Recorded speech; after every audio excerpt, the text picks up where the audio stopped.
Ok, frère Marco, est-ce que tu peux me raconter un peu l'histoire de ta conversion? Ma Un conversion, peu, elle s'il te plaît. remonte à 35 ans maintenant. 37 ans, d'accord, ok. 35 ans maintenant je suis dans le Seigneur. 35 ans, ok, là je suis avec Et voilà. Armstrong, là, c'est Ouais. Papouasie de Nouvelle-Guinée, Et voilà. parce que là, Et je suis pas dans la lumière, voilà. Oui, voilà Marco, nous sommes en pleine lumière, là. Et je parle à ce monsieur Armstrong Garot qui travaille avec nous. Et on lui parle de Dieu. Ça veut dire comment... Recule-toi mon frangin, s'il te plaît. Recule-toi un petit peu qu'on te voit un peu à la lumière, s'il te plaît, si ça te gêne pas. Comme tu étais là. Oh, voilà, bon, je sais pas comment on va filmer ce truc-là. Bon, vas-y, excuse-moi, je te dérange. Tu peux continuer là, vas-y. Alors, tu étais légionnaire, toi. Oui, légionnaire pendant 20 ans. Donc, j'ai connu le monde entier. J'ai connu les guerres, Ouais. le Liban, le Koweït, Ouais. toutes les guerres, l'Afghanistan. J'ai eu beaucoup de morts devant mes yeux. Beaucoup de gens, des bons amis, comme toi, Armstrong, qui auraient pu être mon ami de combat. Mais voilà, beaucoup de morts.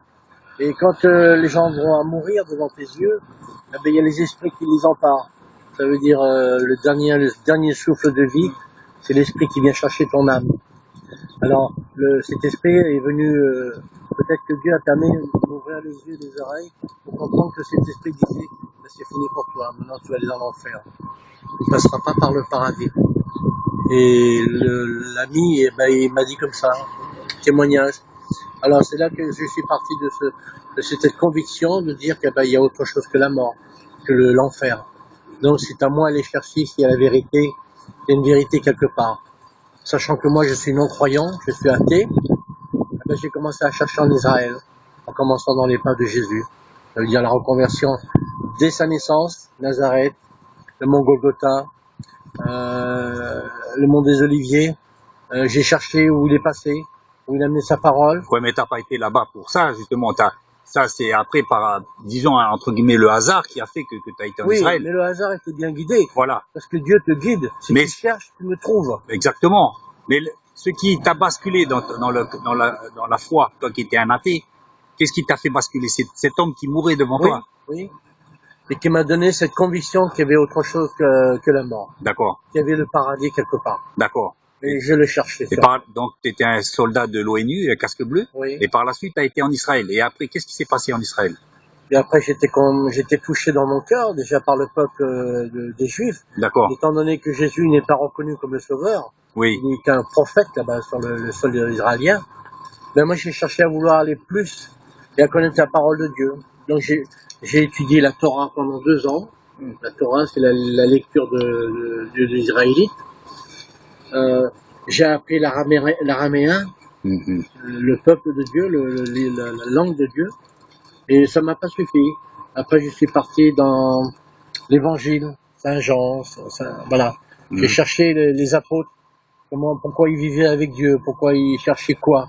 Ces gens qui ne savaient qu'est-ce qu'ils faisaient comme moi, ils cherchaient quelque chose, on ne savait pas. Et la foi est venue comme ça par la suite. Et après, j'ai rencontré des assemblées de Dieu, des pasteurs, un peu comme Jean-Baptiste dans le désert.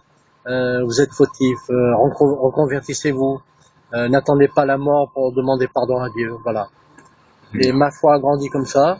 Et un jour, je suis arrivé dans une église évangélique avec un pasteur. J'ai été baptisé en 1987 et j'ai été touché tout de suite. Dieu m'a donné l'esprit tout de suite. Je parle 7 langues, langue de l'esprit. Quand je suis devant un juif, je parle juif. Quand je suis devant un arabe, je parle arabe. Quand je suis devant une langue que je connais pas, je prie. Dieu me donne cet esprit pour parler de Dieu, mais que de Dieu, que de l'esprit de Dieu, que de la vie de Dieu. Si tu me parles en anglais, je ne comprends pas ce que tu dis. Mais si Dieu doit me donner une révélation pour toi, il me donne le mot et il me fait parler en anglais. Voilà. Ça, c'est les dons de Dieu. Et j'ai le don de discernement. Je sais que derrière, il y a des esprits qui vont te dire le contraire. C'est ce que je vais t'apporter. Comme là, je te touche. Eh ben, je sais que tu vas réfléchir. Voilà. C'est monsieur Armstrong Garot. Et Dieu, il aime. Dieu, il aime Armstrong. Il aime les papous. Une belle âme. Nous, chez nous, quand Dieu me le révèle, tu as une belle âme. Ça veut dire que tu es facile d'accès. On peut te parler. Tu vas pas dire, allez, c'est des conneries, pardon, de parler comme ça. C'est des bêtises. Non. Tu reçois. Tu vois ce que je te dis, tu reçois. Voilà. Donne-lui une Bible, mon frère, j'en ai pas de Bible. Ben, j'ai une Bible, mais il en a une de sa voiture. Voilà, c'est la petite Bible là. Voilà, là, il va falloir qu'elle la mette au soleil. On voit pas bien là, c'est la petite Bible qui est dans ma poche. On voit ça là comment. Voilà, c'est le Nouveau Testament et Psaume. Malheureusement, les églises évangéliques sont pas la puissance de Dieu. Je veux pas donner d'exemple, Christ le sait. Il y a beaucoup qui mènent vers eux, ça veut dire la gloire, ça mène vers eux. Ça veut dire il y a une église ici, la gloire vient pour eux, pas pour Dieu, pas pour Jésus. À Dieu seul la gloire. Voilà, Dieu appartient à la gloire. À Dieu seul la gloire. Donc c'est le problème d'aller dans ces églises-là et d'être bien avec le Seigneur. Et c'est ce qui nous permet de témoigner comme ça dans la rue. Comme ça dans la rue. Comme on a fait avec les apôtres, comme on a fait avec Jésus. Voilà, Nouméa. On témoigne comme ça. Calédonie. Mais Dieu nous amène quand même vers les gens comme toi. Pourquoi te parler de Dieu aujourd'hui? On peut parler de football, on peut parler de baseball, ouais. Mais pourquoi on te parle de Dieu? Donc l'Esprit me dit, parle-lui de moi. Tu vois? Ça, c'est des témoignages. Voilà mon frère. C'est pour ça que je dis encore, on peut être dans la souffrance, dans la mort comme moi j'étais tous les jours quand j'étais dans les gens étrangères. J'avais un fusil, c'était pour tuer. Je posais des mines par terre, c'était pour faire sauter. J'avais que ce but, j'avais la mission. Et Dieu change les cœurs. Voilà. Comme l'apôtre Paul, qui donnait des impôts à son peuple d'Israël, et qui tuait, qui mettait en prison. Ben, Dieu lui a tapé sur l'épaule. Viens voir là. Je te ferai prêcheur d'hommes.